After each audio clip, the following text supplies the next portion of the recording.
அப்படி பார்த்தா இப்போ வந்து அடுத்த சர்தார் 2 படம் வருது. அதுக்கப்புறம் வந்து ஜனநாயகன் படம், விஜய் சாரோட படம். ஆமாம், பொங்கலுக்கு ரிலீஸு. அதுக்கப்புறம் வந்து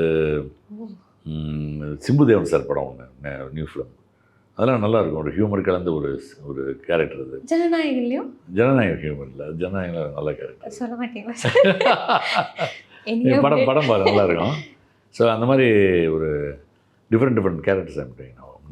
சரி, ஜனநாயகன் பற்றி கண்டிப்பாக எப்படி இருந்துச்சு சார் கடைசி படம்? இல்லை, நான் ஒரு சாரோட நிறைய படங்கள் பண்ணியிருக்கேன். பிகினிங் ஸ்டேஜ்லாம் நிறைய பண்ணியிருக்கேன். இந்த படம் வந்து எனக்கு ரொம்ப ஒரு சந்தோஷமான விஷயம் அவரோட நடிச்சது. Is the same man, is a very quite and nice, gentle, very nice.